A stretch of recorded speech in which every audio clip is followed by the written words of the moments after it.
अब हामी यस वचनद्वारा केही मनन गर्दछौँ कि विशेष गरिकन यहाँनिर चाहिँ परमेश्वरका हात हतियार भनिएको छ। अनि यहाँनिर चाहिँ पहिलो पदमा भनिएको छ 10 पदमा चाहिँ एफिसी 6 अध्यायको 10 पदमा अन्तमा मेरा भाइहरू प्रभुमा र उहाँको बलको सामर्थ्यमा बलवान हो है। यहाँ चाहिँ बलवान हुनुपर्ने, बलवान हुनको लागि अथवा विजय हुनको लागि आह्वान गरिएको छ। किनभने बलवान हुनुपर्ने आवश्यकता किन छ भन्दाखेरि चाहिँ लडाईँ छ यो संसारमा है। अनि त्यहाँदेखि उसो बलवान हुनुपर्ने कुराका लागि उहाँले प्रभुको दासको द्वारा यो कुरा भन्नुभयो। त शैतान चाहिँ एकदमै शक्तिशाली छ है। हामी मानिसभन्दा धेरै शक्तिशाली शैतान हो है। तर प्रभु येशू भन्दा चाहिँ आज यो चाहिँ हारेको शैतान हो। प्रभु येशूको सच्चाइमा, प्रभु येशूको पवित्रतामा, प्रभु येशूको धार्मिकतामा चाहिँ शैतानले विजय गर्न सक्दैन है। शैतानका कामहरू नष्ट गर्नलाई नै प्रभु येशू यस संसारमा आइकन बलिदान हुनुभएको हो। त्यसकारणले गर्दाखेरि यहाँ 16 पदमा चाहिँ हामी मानिसमाथि चाहिँ यसले आक्रमण गर्छ है। प्रभु येशूमाथि चाहिँ आक्रमण गर्न सक्दैन। प्रभु येशू विजय हुनुभएको छ।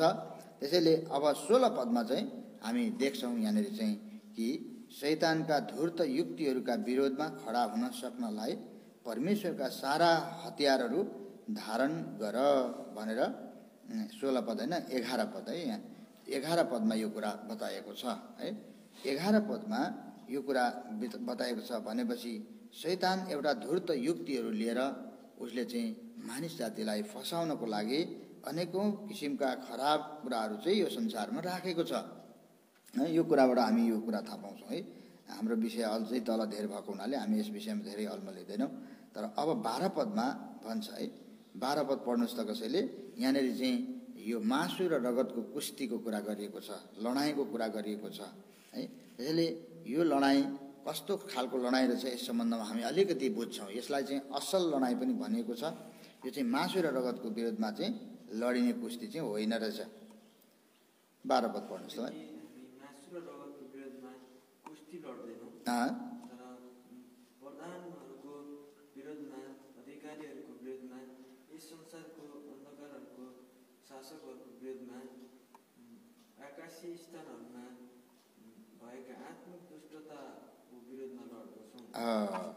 मासु र रगतको विरोधमा भनेको यो भौतिक लडाईँ होइन है। यो चाहिँ आत्मिक लडाईँ हो।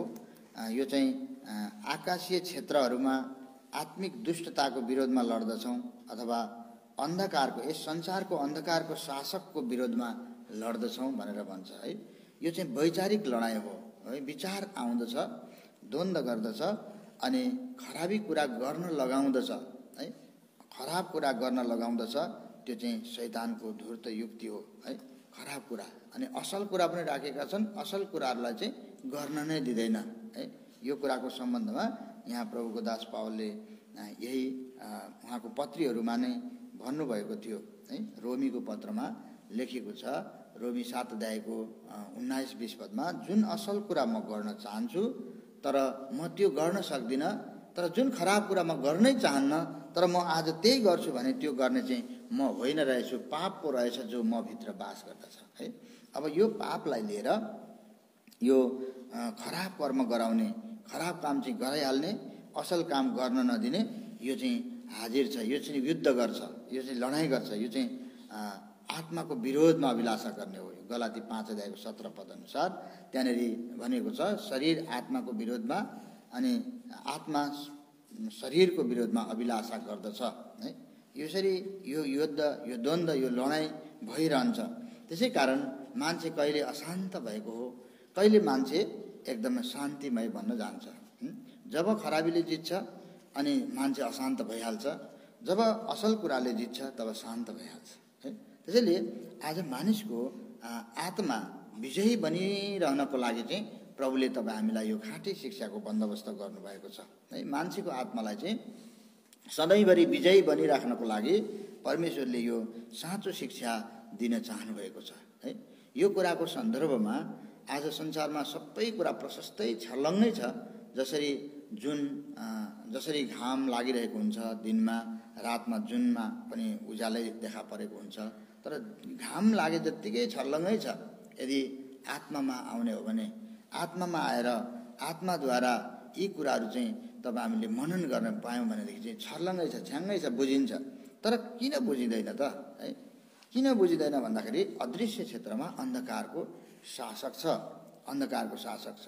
अनि त्यसै कारण यो संसारमा अब अन्धकारको शासकबाट है, यो अन्धकारको शासक अथवा अन्धकारको सामर्थ्यबाट छुटकारा दिएर ज्योतिको राज्यमा अथवा पुत्रको राज्यमा चाहिँ परमेश्वरले सार्नु भएको छ है, प्रभु येशूले सार्नु भएको छ। जो जो पुत्रको राज्यमा आएको अनुभवमा छन् उनीहरूलाई छर्लङ्गै छ यी कुराहरू, शैतानका धूर्त युक्तिहरूको विषयमा। शैतानले कसरी मान्छेलाई छल गर्दछ, कसरी कुन कुराद्वारा त्यो मान्छेलाई लालसा है, हाम्रो शरीरमा केही न केही कुराको त्रुटि हुन्छ, केही न केही कुराको चाहिँ कमजोरीपना हुन्छ।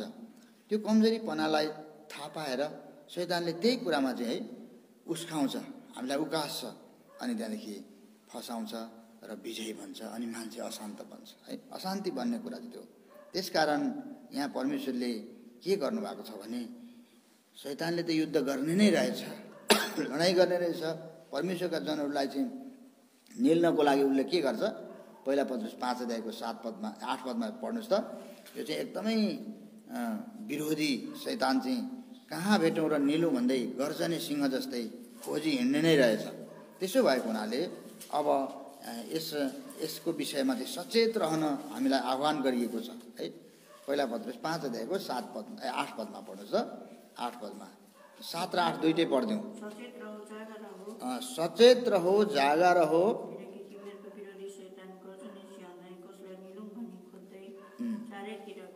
गर्जने सिंह जस्तै चारैतिर खोजिन्छ। 7 पदमा चाहिँ भनेको छ सारा फिक्री उहाँमाथि राखिदेऊ है।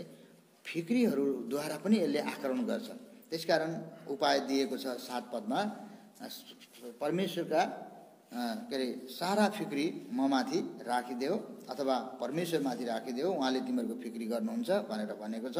अनि 8 पदमा चाहिँ शैतान गर्जने सिंह चाहिँ डुली हेर्छ भन्छ है। ती फिक्रीहरूको द्वारा पनि तपाईँ हामीलाई कहिलेकाहीँ शैतानले लङ्की लगाउँदछ। त्यसै कारण पहिले फिक्रीहरू चाहिँ उहाँमाथि नै राखेर प्रार्थना गरेर उहाँमै भरोसा राखिराख्नुपर्छ है। अनि सचेत रहनुपर्छ भनेर भनेको छ। अब 13 पदमा चाहिँ अब एउटा खराब दिनको विषयलाई लिएर कुरा गर्नुभएको छ। हाम्रो एफिसी 6 अध्यायको 13 पदमा यहाँ भन्छ, यसकारण खराब दिनमा सामना गर्न सक्नलाई र सबै कुराहरू गरेर खडा हुन सक्नलाई परमेश्वरका हात हतियारहरू उठाओ है। अब यो मुख्य कुरा छ। सबै कुरा गरेर परमेश्वरका सामनेमा खडा हुन सक्नलाई परमेश्वरका सारा हतियारहरू उठाउनु चाहिँ आज तपाईँ हाम्रो लागि मुख्य कुरा हो। यदि तपाईँ हामीले यी हतियारहरू उठायौँ भने चाहिँ शैतान हामीबाट भाग्ने रहेछ है। यी हतियारहरू हरेक आध्यात्मिक व्यक्तित्वलाई, जो मान्छे सिद्ध हुन चाहन्छन्, पवित्र हुन चाहन्छन्, परमेश्वरको स्वरूपमा बदली हुन चाहन्छन्, उनीहरूको लागि यो आवश्यक छ है। हामीले यो चाहना राख्नुपर्छ अब कि यी जम्मा यहाँ 6वटा हतियारहरू छन्, मुख्य हतियारहरू। अनि 7औं चाहिँ सङ्घर्ष जो चाहिँ प्रार्थना हो। यी प्रार्थनाहरू, यी हतियारहरू धारण गरेर प्रार्थना गरेको खण्डमा चाहिँ आज तपाईँ हामी विजयी बन्छौँ है। हामीलाई विजयी बनाउन चाहनु भएको छ परमेश्वरले। कुरा चाहिँ यति हो, यही निचोड कुरा हो, मुख्य कुरा। तपाईँ हामीलाई यो पृथ्वी तलमा बचाउने मात्रै होइन, उहाँको सन्तान मात्रै बनाउनु होइन, तर उहाँको राज्यको हकवाला पनि बनाउनको लागि चाहिँ उहाँले हामीलाई विजयी बनाउन चाहनु भएको छ। अनि धेरै मानिसहरू विजयी भएर गए पनि है, यो घोर अन्धकारले पछाडिबाट पछ्याइरहेको हुन्छ। अन्धकारको शासकले फेरि पनि पापमा फसाउन पछ्याइरहेको हुन्छ। तर परमेश्वरको यी हतियारहरू धारण गरेको कारणले गर्दाखेरि चाहिँ अब हामी त्यसमा विजयी बन्न सक्छौँ। अब हतियारहरू 6वटा हतियारको विषयमा हामी सरसर्ती हेर्छौँ। अनि त्यसदेखि 7औं कुरा चाहिँ यहाँनिर छ प्रार्थना, त्यो चाहिँ सङ्घर्ष हो, लडाइँ हो। अनि त्यसद्वारा चाहिँ हामी विजयी बन्न सक्छौँ है, विजयी बन्न सक्छौँ। त्यसैले अब 6वटा हतियारहरू मुख्य के रहेछन् 14 पददेखि हामी सरसर्ती हेर्दै जान्छौँ। पहिलो कुरा चाहिँ कम्मर कसने कुरा। तर कम्मर कस्नु अगाडि एउटा सानो कुरा छ, त्यो चाहिँ खडा हुनुपर्ने। यसकारण खडा हो भनेको चाहिँ उभिनुपर्छ। कोही मान्छे, हतियारधारी मान्छे बसेर हतियार धारण गर्न सक्दैन। पहिलो चाहिँ ऊ उभिनै पर्छ। उभिनुको मतलब भनेको चाहिँ हामी सुस्तता, अल्छीपना अनि भिन्न भिन्न प्रकारका आलस्यपनामा अथवा बसिरहेको अवस्थामा होइन, तर खडा भएको मान्छे तयारी पोजिसनमा भनेर भन्न सकिन्छ। खडा भएर कम्मर चाहिँ सत्यताले कसनुपर्छ भनेर 14 पदमा बताइएको छ। कस भनेर भनिएको छ। यसकारण खडा हो, तिमीहरूका कम्मर सत्यताले कस भनेर भन्नुभएको छ है। त्यसैले प्रभु येशूले पनि यस दुनियाँमा आएको समयमा भन्नुभएको थियो। लुकाको किताबमा हामी यो कुरालाई पढ्न पाउँछौँ। लुका 12 अध्यायको 35 पदमा तिमीहरूका कम्मर कसिएका र तिमीहरूका बत्तीहरू बलिरहेका हुन् भनेर भन्नुभएको थियो है। यो कम्मर कसिने कुरा चाहिँ के छ भने यो सामर्थ्यको कुरालाई देखाउँछ, शक्तिको कुरालाई।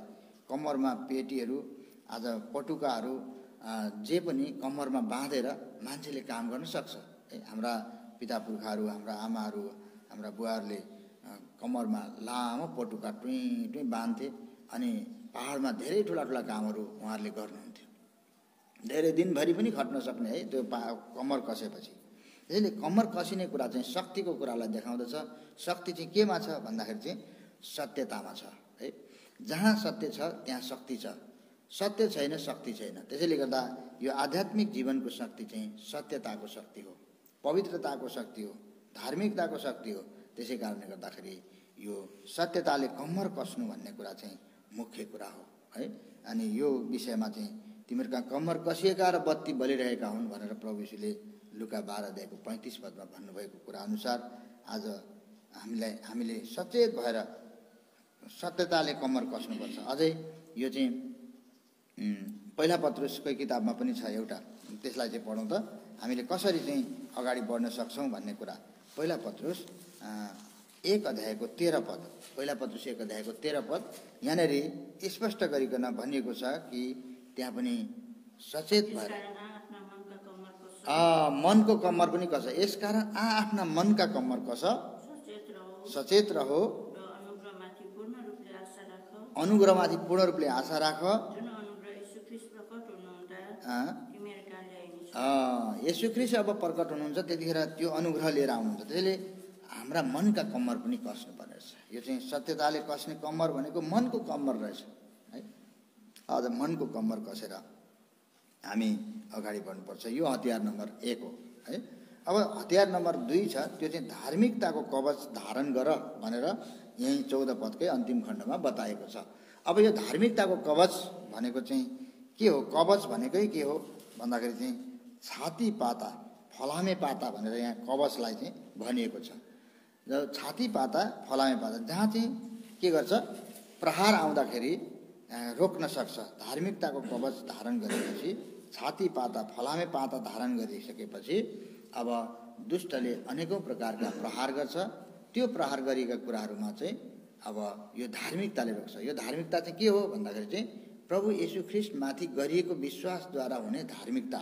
यो धर्म कर्म चाहिँ होइन, फेरि संसारका सम्प्रदाय समुदायले गरिरहेको धर्म कर्म जस्तो होइन। यो धार्मिकता चाहिँ सबैमाथि हुने धार्मिकता, सबैमाथि आउने धार्मिकता। रोमी 3 अध्यायको 22 पद पढ्नुहोस् त। रोमी 3 अध्यायको 22 पद। यो धार्मिकता चाहिँ सबैमाथि आउने धार्मिकता हो। यो चाहिँ प्रभु येशू ख्रीष्टमाथि गरिएको विश्वास, प्रभु येशू ख्रीष्टको रगतमा गरिएको विश्वासद्वारा यो धार्मिकता कार्यकारी भएर जान्छ है। यो कुरा यहाँ बताइएको छ। त्यसैले अर्थात् परमेश्वरको धार्मिकता येशू ख्रीष्टमाथिको विश्वासद्वारा विश्वास गर्नेहरू सबैका लागि हो। यो धार्मिकता चाहिँ अनि सबैमाथि आउँछ। त्यहाँ कुनै भिन्नता छैन, किनकि सबले पाप गरेका छन् र परमेश्वरको महिमा रहित हुन गएका छन्। यस्ता परमेश्वरका महिमा रहित हुन गएका मानिसहरूलाई परमेश्वरले अब यो धार्मिकता दिनको लागि संसारमा आएर प्रभु येशू बलिदान भइदिनु भयो है। प्रभु येशू ख्रीष्टको त्यो बलिदानको द्वारा यो कमाइएको धार्मिकता प्रभु येशू ख्रीष्टले तपाईँ हाम्रा निम्ति कमाइदिनुको धार्मिकता। अघि हामी भजन गाउँदा पनि सुनिरहेका थियौँ होइन। 17 नम्बरको भजनमा के भनेको थियो? कमाए जो मैले कमाएँ, उधार छ तेरा लागि यहाँ जो मैले कमाएँ भनेर भन्नुहुँदैछ है। अधर्म सबै मेटाइदिएर धार्मिकताको, परमेश्वरको धार्मिकता हामीलाई दिनको लागि, परमेश्वरको स्वभाव र स्वरूप हामीलाई दिनको लागि प्रभु येशू बलिदान हुनुभएको। त्यसैले उहाँको बलिदानको रगतमा विश्वास गरेको द्वारा यो धार्मिकता चाहिँ कार्यकारी हुन्छ। 3:25मा पनि पढ्नुहोस् त, 25 पदमा प्रभु येशू ख्रीष्टको रगतमा गरिएको विश्वासद्वारा यो धार्मिकता चाहिँ कार्यकारी हुँदो रहेछ। त्यहाँ उच्च स्वरमा पढ्नु अलिक। उहाँलाई परमेश्वरले प्रायश्चित ठहराउनु भयो,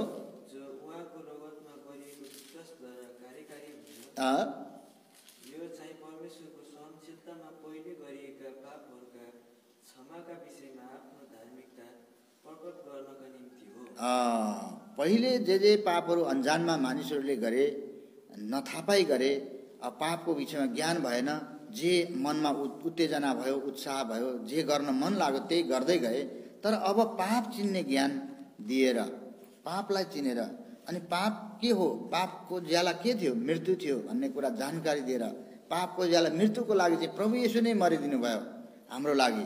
त्यसैले यो ठुलो बलिदान हो, अनि यो बलिदानमा विश्वास गरेको द्वारा हामी विजयी हुन्छौँ। हाम्रो धार्मिकता चाहिँ यो हो, यो चाहिँ विश्वासको धार्मिकता हो। कुनै धर्म कर्म होइन, यो बाइबल पढेर रटेर यहाँ यस्तो रहेछ त्यस्तो रहेछ भनेर आज बाइबल पढेर रटेर पनि धर्म कर्म जसरी मान्छेहरू चल्यो भने त्यसले चाहिँ काम गर्दैन। तर यो चाहिँ विश्वासको धार्मिकता हो। प्रभु येशू मेरो पापको निम्ति मर्नुभयो, अनि म पनि पापको निम्ति मरेँ, अनि प्रभु येशू मेरो पापको निम्ति गाडिनु भयो, म पनि प्रभु येशू सँगसँगै गाडिएँ, अनि मेरो पाप प्रभु येशू सँगसँगै गाडियो। अब म प्रभु येशू जसरी बौरी उठ्नुभयो त्यसरी नै म पनि प्रभु येशू सँगसँगै बौरी उठेँ। यो चाहिँ विश्वासको धार्मिकता हो, यो चाहिँ रीतिविधिको धार्मिकता होइन है, यो चाहिँ विश्वासको धार्मिकता। त्यसैले गर्दाखेरि रोमी 4 अध्यायको 6 अध्यायको 4 पदमा है, रोमी 6 अध्यायको 4 पदमा यहाँ चाहिँ एउटा उहाँसँग मृत्युभित्र, अनि गलातीमा पनि यो कुरा छ, उहाँसँगै हामी मृत्युभित्र गाडियौँ भन्ने कुरा गलातीमा पनि छ। आउनुहोस् त गलातीमा पढौँ, गलाती 3 अध्यायको 26 र 27 पद। गलाती 3 अध्यायको 26 र 27 पद। किनकि त्यहाँबाट सुरु गर्छ, किनकि ख्रीष्ट येशूमाथि राखिएको विश्वासद्वारा तिमीहरू सबै परमेश्वरका सन्तान हो, किनकि तिमीहरू जतिले ख्रीष्ट भित्र बप्तिस्मा लिएका छौ तिमीहरूले ख्रीष्टलाई पहिरेका छौ भन्छ है। यो चाहिँ पहिरेका छौँ, ख्रीष्टलाई पहिरेका छौँ। अनि अर्को पनि छ, जीवनको उहाँ जसरी मारिनुभयो, त्यो गलातीमै जस्तो लाग्छ, तर जस रोमी 4 अध्यायको 6 पदमा पनि यो कुरा छ। अनि 6 अध्यायको 4 पदमा अनि 11 पदमा, रोमी 6 अध्यायको 4 र 11 पदलाई पढ्दाखेरि हामी थाहा पाउँछौँ कि यो धार्मिकताको विषयमा चाहिँ स्पष्ट छ कि प्रभु हाम्रो पापको निम्ति मर्नुभएको, गाडिनु भएको र तेस्रो दिनमा बौरी उठ्नु भएको कुरा स्पष्ट छ। अनि त्यही कुरालाई चाहिँ हामीले धारण गरेर अघि बढेको खण्डमा हामी सफल हुन्छौँ। अनि 11 पद अनुसार चाहिँ, रोमी 6 अध्यायको 11 पद अनुसार चाहिँ के भनेको छ, रोमी 6 के अरे पढ्नुहोस् त, त्यहाँ भनिएको कुरा चाहिँ म भनिदिन्छु कि तिमीहरू पापको, यही प्रकारले तिमीहरूले पनि पापको निम्ति साँच्चै मरेका तर परमेश्वरका निम्ति जिउँदा भएका ठान भनेर भन्छ है। यो ठानेको आधारमा पाइने यो जो धार्मिकता हो यो चाहिँ स्थिर रहन्छ है। रोमी 6 अध्यायको 11 पद यहाँनिर लेखेको छ, यही प्रकारले तिमीहरूले पनि आफूलाई पापका निम्ति साँच्चै मरेका तर हाम्रा प्रभु येशू ख्रीष्टद्वारा परमेश्वरका निम्ति जिउँदा भएका ठान। यो चाहिँ जिउँदो भएको ठान्ने विश्वासको धार्मिकता हो। त्यसैले यो ठानेको द्वारा नै पाप हामीदेखि भाग्छ। पापको निम्ति साँच्चै मरेका ठान्दै बलमा बल पाउँदै है, उहाँको बलको सामर्थ्यमा बलवान हुँदै शैतानका धूर्त युक्तिहरूलाई तब हामीले जित्दै जानुपर्छ है, यो धार्मिकताद्वारा। अब अर्को कुरा के छ, एफिसी 6 अध्यायमा अर्को हतियार छ, त्यो अर्को हतियारलाई पनि हामी हेर्छौँ है। हामी समय धेरै नलिने विचार गरेका छौँ, त्यसैले गर्दाखेरि त्यो अर्को हतियार चाहिँ के हो, 2टा हतियार हामीले हेऱ्यौँ। सत्यताले कम्मर कस्नुपर्ने है, कम्मर कस्ने हतियार, अर्को चाहिँ धार्मिकताको कवच, अनि अर्को के रहेछ, तेस्रो एफिसी 6 अध्यायको पल्टाउनुहोस् त, ल पाउनुभयो। तेस्रो हतियार नम्बर के छ भनेदेखि यहाँ रहेछ, ल म पढिरहेको छु यसलाई। यी कुरा के अरे 15 पदमा, अनि पाउहरूमा मेलमिलापको सुसमाचारको तयारीका जुत्ता लगाऊ। यो सबभन्दा अझै ठुलो हतियार हो है, अझै ठुलो हतियार यो चाहिँ, कि पाउहरूमा चाहिँ मेलमिलापको सुसमाचारको तयारीका जुत्ता लगाऊ। किन हामीलाई पनि परमेश्वरले यही सुसमाचारद्वारा पिता कहाँ मिलाउनु भयो है। यो तपाईँले पढिराख्दा समय लाग्छ भनेर मैले भनी मात्रै दिन्छु कि 2 कोरिन्थी 5 अध्यायको 18 पदमा लेखेको छ, सबै कुराहरू परमेश्वरबाटका हुन् अनि परमेश्वरले संसारलाई आफूसँग मिलाप गराउनु भयो अनि मिलाप गराएर हामीलाई मिलापको सुसमाचार सुनाउनु भएको छ है। त्यसकारण हामीले यो मिलापको सुसमाचारको तयारीका जुत्ता सधैँ लगाइराखेको अनुभवमा, जुत्ता लगाइराखेको मान्छे के हुन्छ, तुरुन्तै वरपर जहीँ पनि जान सक्छ। जुत्ता खोजिराख्दाखेरि टाइम लाग्छ नि, त्यसैले जुत्ता लगाइरहेको अनुभवमा छ भने यसको मतलब तयारीपन, सुसमाचारका निम्ति भरपूर भएर जहिले पनि जहाँ पनि जोसुकैलाई पनि परमेश्वरको वचन सुनाउनको लागि सधैँ तयारी भइरहेको व्यक्ति, यो मिलापको सुसमाचार हो। पिताले प्रभु येशू ख्रीष्टमा भइकन आफूसित संसारको मिलाप गराउनु भयो। प्रभु येशू ख्रीष्टको बलिदानको द्वारा संसारको मिलाप गराउनु भयो।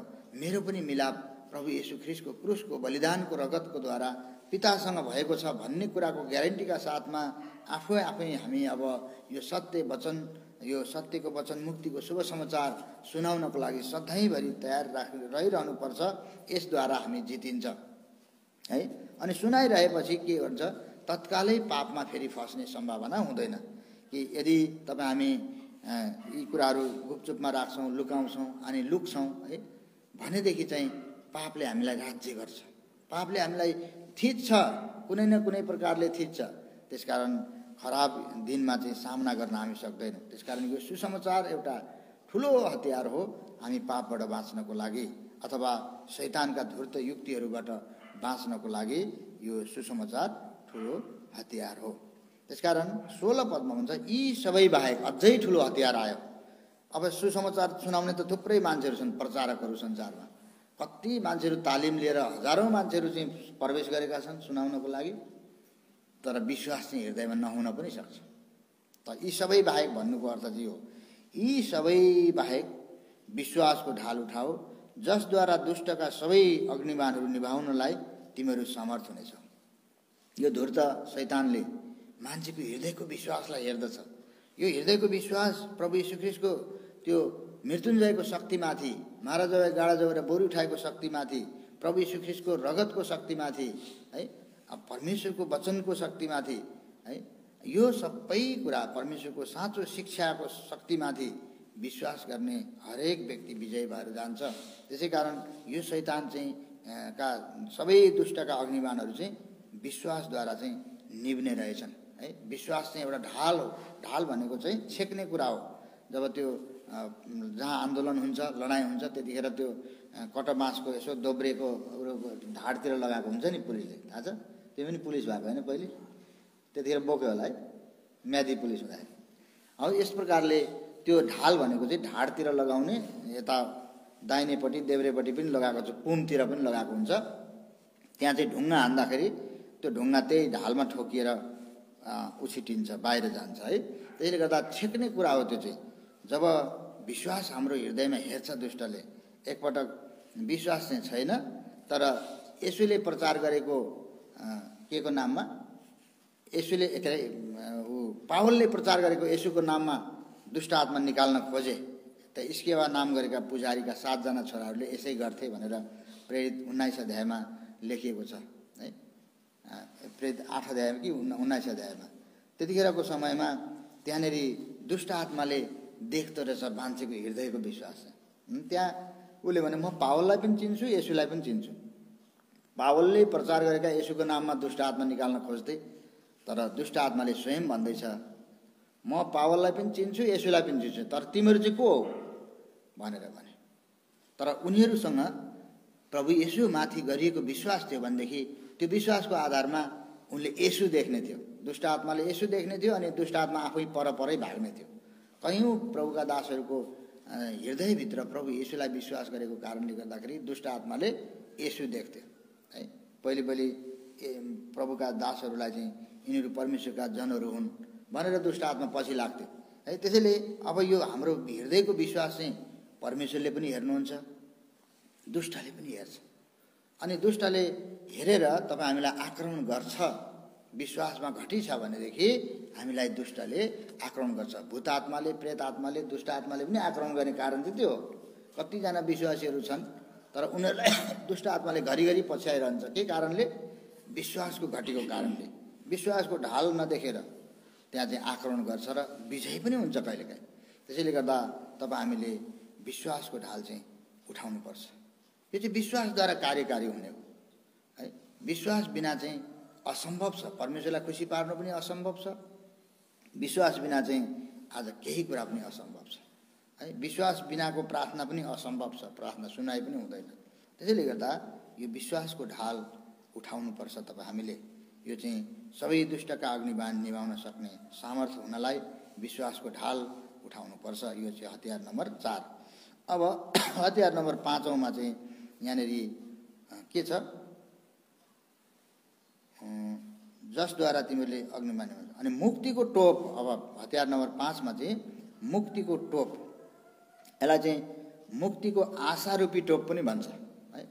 मुक्तिको आशारूपी टोप पहिरेर सचेत रहनु भन्छ है। यो चाहिँ मुक्तिको टोप, मुक्ति पाएको छु मैले है भनेर चाहिँ निश्चय हुनुपर्छ। टोप भनेको चाहिँ टाउकोमा हेलमेट हो। यो चाहिँ हेलमेट है। जब बाइक कुदाउनेहरूले पनि हेलमेट लगाएको हुन्छ अनि हेलमेट जहाँ कहीँ एक्सिडेन्ट भइगयो भने टाउको गएर बजारिन ठोकिनेदेखि बाँच्छ भनेर लगाएको हो। त्यही प्रकारले आज मुक्तिको टोप लगाइसकेपछि हामी एकदम बलियो हुन सक्छौँ, निश्चित हुन सक्छौँ कि कहीँ खतरा जोखिम परिहाल्यो भने पनि हामी बाँच्न सक्छौँ भन्ने कुरा। तर मुक्तिको निश्चयताको अनुभव चाहिँ मानिसमा हुनुपर्छ। अनि अर्को चाहिँ आत्माको तरवार है। आत्माको तरवार भनेर भन्छ, जो चाहिँ परमेश्वरको वचन हो। 6औं हतियार चाहिँ आत्माको तरवार हो, परमेश्वरको वचन। यो वचनद्वारा जितिन्छ है। परमेश्वरको वचन हर जग्गा हर ठाउँमा प्रयोग गरिने कुरा हो। अनि परमेश्वरको वचन खोलेर, बाइबल खोलेरै सम्भव भएसम्म पल्टाएर पढ्नुपर्छ भनिन्छ। प्रचार गर्दा हुँदै पनि परमेश्वरको वचन मुखले मात्रै भन्दाखेरि सामर्थ्य हुँदैन। यसले मानिसको आफ्नो मनगढन्ती कुरा गर्दैछ कि भनेर भन्न सक्छ कसैले पनि। देखी रूपमा मान्छेले पनि त्यो भन्न सक्छ, अनदेखी रूपमा धूर्तले पनि त्यो कुरा गर्न सक्छ। त्यसकारण अनि कति बिराइएको पनि हुन्छ मौखिक रूपमा भन्दा। त्यसकारण यो पढ्नुपर्ने कारण चाहिँ यो हो। घरिघरि हामी पढ्छौँ नि यहाँ है। यो कति मान्छेहरूले यो कुरा पढ्नु उचित होइन भनेर मौखिक भनेकै गर्छ, तर त्यहाँ आध्यात्मिक जीवनको भित्रीय सामर्थ्य हुँदैन। तर वचन भरसक समय छ भने खोलेर पल्टाएर पढ्नु नै उचित हुन्छ। 17 पद पढ्नुहोस् त। 17 पद उच्च स्वरमा पढिदिनुहोस्। मुक्तिको टोप र आत्माको तरवार जो चाहिँ परमेश्वरको वचन हो ल्याओ।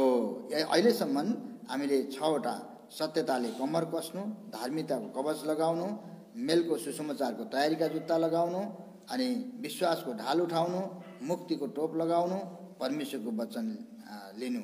यो कुरा चाहिँ 6वटा हतियारहरू भए। अब यसलाई कसैले व्याख्या गर्दा 7औं हतियारको रूपमा प्रार्थनालाई पनि हतियार भनेर भन्नुहुन्छ। प्रार्थना चाहिँ लडाइँ हो, हतियार भिरेर गरिने लडाइँ हो प्रार्थना चाहिँ। यहाँ 18 पदमा भनिएको छ यो चाहिँ हतियार भिरेर गर्ने लडाइँ हो है। जब यी हतियारहरू हामी भिरेका हुन्छौँ तब सधैँ प्रार्थनाको निम्ति हामी जागा रहन सक्छौँ। तर यी हतियारहरूको घटी छ भने प्रार्थनामा पनि हामी कमजोर हुन्छौँ। भनेपछि प्रार्थना चाहिँ के रहेछ? लडाइँ रहेछ। धेरै ठाउँमा प्रार्थना चाहिँ युद्ध हो भन्ने कुरा गरिएको छ, लडाइँ हो।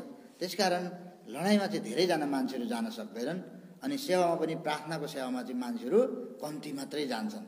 प्रार्थना सेवा त हो, तर वचन सुन्नलाई कटेज मिटिङमा, आइतबारको आराधनामा जान्छन् अलिकति मान्छेहरू है।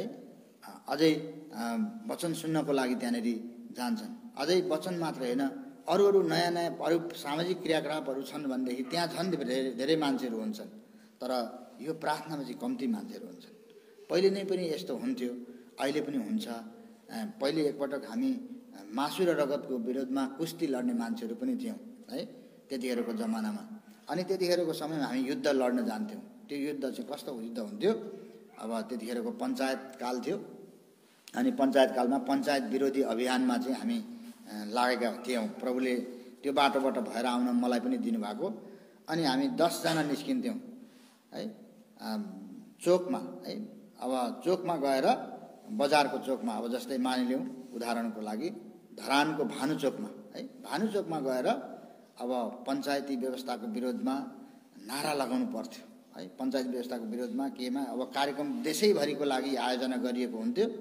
एकै टाइममा जस्तै 4:10 जाँदा भनेर भन्यो भने त्यहाँ जानुपर्ने। अब कसलाई ड्युटी खटाइएको छ, अब त्यो पार्टीको निर्देशन अनुसार टक्कै 10 मिनट जाँदाखेरि त्यहाँ गएर एकदम जुलुस लगाइहाल्नु पर्ने। 4:10 जाँदाखेरि देशव्यापी रूपमा सबै ठाउँमा एकै साथमा त्यहाँ नारा जुलुस हरेक सहरमा बजारमा चोकमा गरिएको हुनु पर्थ्यो विद्यार्थी सङ्गठनबाट। अनि त्यहाँ जान्थ्यौँ हामी। जाँदै गर्दाखेरि त 10 जना निस्केर जान्थ्यौँ, बाटोमा हराइसक्थ्यो अरू सबै है। 2 जना 3 जना हराउँदै जान्थ्यो। अनि अलि पर पुग्यो, कता गयो, उता पस्यो अलमल्यो भागिहाल्यो। ठ्याक्कै त्यहाँ पुग्ने बेलामा 3 जना 4 जना त हुन्थ्यौँ। अनि म चाहिँ कहिले पनि हराइनँ। अनि यही सङ्घर्षकै लागि परमेश्वरले चुन्नु भएको रहेछ। जे गर्नु भनेको त्यो गरेँ, तर धेरैचोटि म पक्राउ पनि परेँ है। 3 चोटिसम्म म पक्राउ परेर मुद्दाहरू पनि चलाएँ पञ्चायतकालमा। अनि धेरै कष्टहरू पनि दिन खोजेँ, तर त्यो कुनै कष्टले पनि मलाई निरुत्साहित बनाएन है। जे गर्छ म देश र जनताको निम्ति गर्छु, 2 थोपा रगत रहेसम्म चाहिँ म देश र जनताको निम्ति गर्छु भनेर भन्ने हिम्मत मलाई दिएको थियो है। त्यसो भएको कारणले गर्दा यो पनि परमेश्वरले दिएको साहस रहेछ। अहिले म थाहा पाउँछु त्यो बाटोबाट भएर आउन मलाई दिनुभएको हो। यो परमेश्वर महान हुनुहुन्छ, यो शक्तिशाली परमेश्वर हो।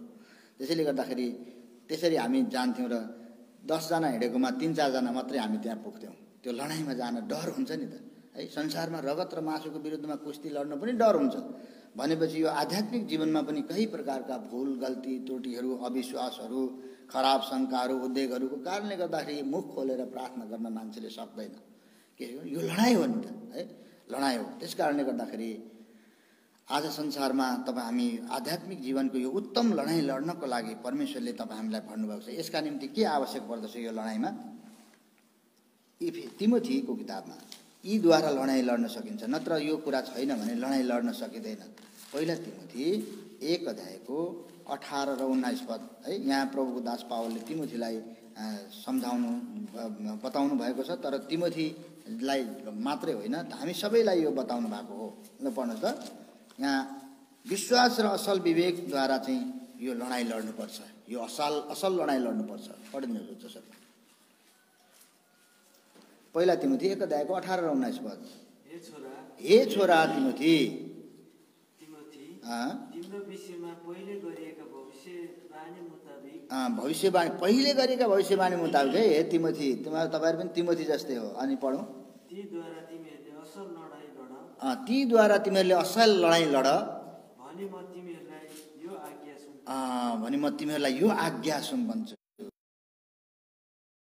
यो तीद्वारा ती के रहेछन्? 2टा कुरा त्यहाँ छ मुख्य। भविष्यवाणीद्वारा पनि लडाइँ गर्ने हो, ती वचनद्वारा लडाइँ गर्ने हो। अनि तल के छ? विश्वास र असल विवेक समाति राख, जसलाई कतिले आफूबाट पर सारेकाले विश्वासको जाललाई डुबाइहाल्छ। जसले आफूबाट पर सार्छ, जसले विश्वास र असल विवेकलाई चाहिँ पर सारे अन्तर्विन्ती गर्दै जागा रहो है।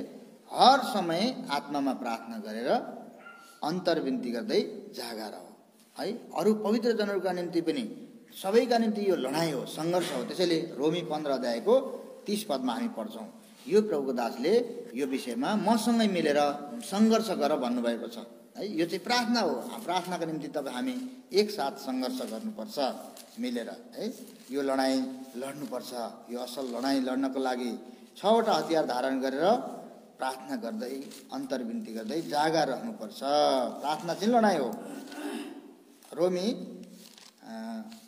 15:30 र 31 पद। 30 पद मात्रै पढौँ। अब हे भाइहरू, हाम्रा प्रभु येशू ख्रीष्टद्वारा आत्माको प्रेमद्वारा तिमीहरूलाई बिन्ती गर्दछु, म तिमीहरूलाई बिन्ती गर्दछु, मेरा निम्ति परमेश्वरलाई प्रार्थना गर्नमा मसँगै मिलेर सङ्घर्ष गर। है, यो सङ्घर्ष प्रार्थना गर्नमा सङ्घर्ष, है, घुँडामा आएर प्रार्थना गर्नमा सङ्घर्ष। धूर्तले हामीलाई एकाग्र मन हुन दिँदैन, अनेकौँ प्रकारले यताउता विचलन बनाउँछ। त्यो कुरा मलाई पनि थाहा छ। मेरो जीवनमा पनि कयौँ प्रकारले एकाग्रता आउन नदिनको लागि शैतानका धूर्त युक्तिहरू आउँछन्। त्यसैले हामी सबै मिलेर यो आध्यात्मिक जीवनको अभ्यास गर्न यो सङ्घर्ष गर्नुपर्छ। के का लागि सङ्घर्ष रहेछ त्यो 31 पनि पढ्नुपर्छ है त। त्यो रोमी 15 अध्यायको 31 पद पढेपछि हामी यो सङ्घर्षको गन्तव्य पनि थाहा पाउँछौँ।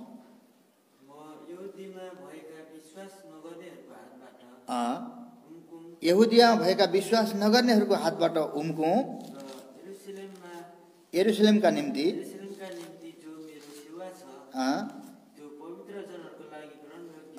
यरुशलेमका निम्ति जो सेवा तपाईँ हामीलाई सुम्पिएको छ त्यो चाहिँ पवित्र जनहरूको लागि ग्रहणयोग्य होस् भनेर चाहिँ प्रार्थनामा मसँगै मिलेर सङ्घर्ष गर। म चाहिँ यहुदियामा भएका विश्वास नगर्नेहरूको हातबाट उम्कौँ भनेर भन्छ। आज विश्वास गर्ने र नगर्ने मानिसहरूको बीच पनि हुन्छ, अनि हामीभित्रै विश्वास नगर्ने शक्ति छ अनि विश्वास गर्ने शक्ति छ एउटै व्यक्तिभित्र। त्यसो भएको हुनाले यो युद्धमा चाहिँ आज भित्रीय अविश्वासको सामर्थ्यलाई, अन्धकारको शक्तिको सामर्थ्यलाई जित्नको लागि पनि हाम्रो व्यक्तिगत जीवनमा प्रार्थनामय जीवन हुनुपर्छ अनि उम्कनुपर्छ। सबैले सपोर्टमा प्रार्थना गरेको हुनुपर्छ है। जस्तै दानियलको पुस्तकमा हेर्नुभयो भने त्यहाँनिर 4 जना सद्रक, मेशक, ओबेदनगो र दानियल 4 जना मिलेर प्रार्थनामा सङ्घर्ष गरे अनि प्रार्थनामा उनीहरू विजयी भए है। दानियल, सद्रक, मेशक, ओबेदनगो विजयी भएका छन्। दानियलको पुस्तक पढ्दाखेरि हामी थाहा पाउँछौँ। त्यसैले प्रार्थना र विश्वास योग्यताद्वारा उहाँहरूले अन्तिम घडीसम्म विजय प्राप्त गरे। पहिलो विजय प्राप्त उहाँले कसरी गरे भन्दाखेरि चाहिँ अलग रहने कुराको द्वारा सङ्कल्प गरे, सबै अशुद्धताहरूबाट, राजाको भोजनबाट अलग रहने निश्चय गरे अनि अनन्त राज्यको निम्ति उहाँहरू चाहिँ एकदम तयारी पोजिसनमा रहे है। अनन्त राज्यको खातिर चाहिँ उनीहरू जहिले पनि खोज गरी लक्ष्य बनाए अनि उनीहरूले विश्वासको ढाल जहिले पनि उठाइरहे, कहिले पनि विश्वासमा घटी हुन दिएनन्। उनीहरूले निश्चयता व्यक्त गरे, हामीलाई सिंहको खोरमै हालियो भने पनि हामीलाई बचाउन सक्ने चाहिँ हामीले सेवा गरेका परमेश्वर हुन्छ, उहाँले बचाउनु भएन भने पनि हामी राजाले तयार गरेको मूर्तिलाई ढोग्नेवाला छैनौँ, किनभने त्यो झुट हो है। झुटको पक्षमा चाहिँ उहाँहरू गएनन् है। विश्वासद्वारा उनीहरू ढाल उठाइरहे अनि दानियलले पनि दिनमा 3 पटक उनलाई पनि सिंहको खोरमा हालियो। छुट्टै प्रकारले दिनमा 3 पटक उनले यरुशलेमतिर कौशीका झ्यालहरू खुल्ला राखेर दिनमा 3 पटक पहिले गरे जस्तै पछि गएर अब राजा बाहेक अरू दारा राजा बाहेक अरू कसैलाई पनि कसैले प्रार्थना गर्छ, बिन्ती चढाउँछ भने त्यो चाहिँ सिंहको खोरमा हालियोस् भन्ने कानुन पनि ती षड्यन्त्रकारीहरूले पास गरेका थिए। तर त्यतिखेर पनि दानियलले घुँडा टेकेर दिनमा 3 पटक है, एउटा चाहिँ पढ्दैन दानियलको किताबमा 3 पटक प्रार्थना गरे। यो सङ्घर्ष हो, लडाइँ गरे। यताको लडाइँले उतापट्टि सिंहको मुखहरू बन्द गरिदियो है। दिनमा 3 पटक 6 अध्यायको 10 पद हेर्नुहोस् त। जब त्यो उनले निर्णय सुने त्यस पछाडि गएर उनले प्रार्थना गरे। भाइहरूसँग पनि मिलेर पहिले प्रार्थना गरे। पहिले सपनाको अर्थहरू खोल्ने सम्बन्धलाई लिएर है। त्यहाँनिर चाहिँ नबुकदनेस्सरले देखेको सपनाको अर्थ, सपना र सपनाको अर्थ कोही ज्ञानी मुनिहरूले खोल्न नसकेको खण्डमा सबै ज्ञानी मुनिहरू मारिनेवाला थिए। त्यतिखेर पनि उहाँहरू प्रार्थना गरे, मिलेर सङ्घर्ष गरे अनि विजयी भए। अब त्यहाँ पनि विजयी भए। 10 पद पढ्नुहोस् त। त्यस लेखमा हस्ताक्षर गरियो भन्ने कुरा जब दानियलले थाहा पाए, जब उनी आफ्नो घरभित्र गए,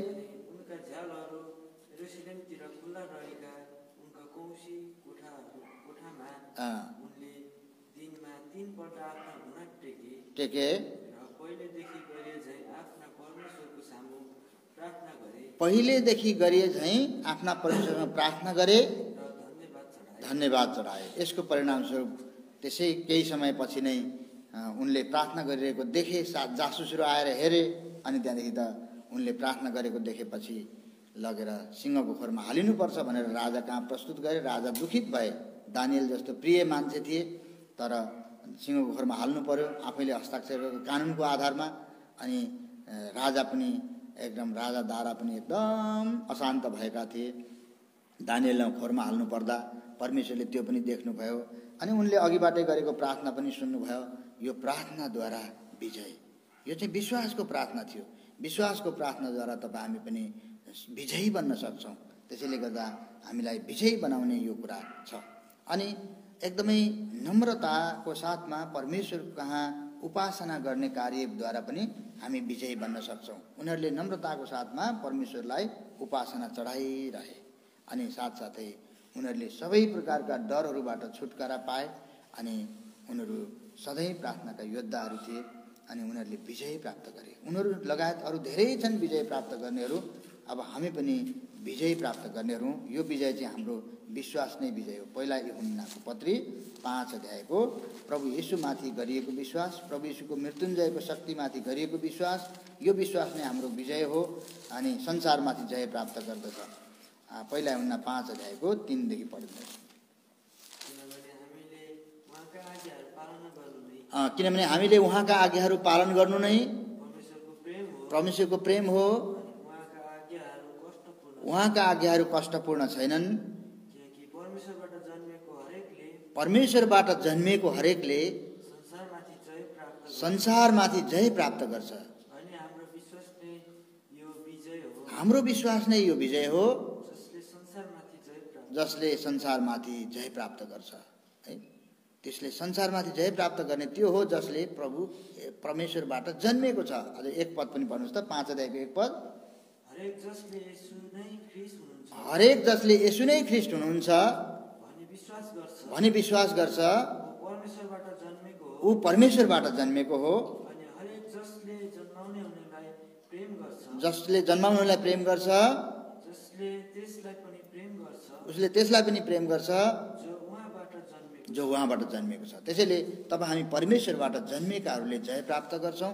परमेश्वरको आज्ञा पालनको द्वारा विजय प्राप्त गर्छौँ अनि यो विश्वास नै हाम्रो विजय हो। प्रभु येशू ख्रीष्ट मेरा पापको निम्ति मर्नुभयो, गाडिनुभयो, त्यसमा बौरी उठ्नुभयो, म पनि पापको निम्ति साँच्चै मरे, परमेश्वरको निम्ति जिउँदो भएको छु भन्ने कुराको विश्वास नै ठुलो विजय हो। अनि यो विश्वासको साथमा प्रार्थना चाहिँ युद्ध हो अनि यो युद्धमा हामी सामेल हौँ। हामी विश्व ब्रह्माण्डमा जहाँ कहीँ प्रभु येशूलाई विश्वास गर्ने जनहरू छौँ, यो प्रार्थनामा युद्ध गरेर हामी विजयी बनाऊँ। कति कुराहरूमा शैतानले धूर्तले हामीलाई प्रार्थनामा एकाग्र हुन दिँदैन, त्यो पनि बुझेर हामी प्रार्थनामा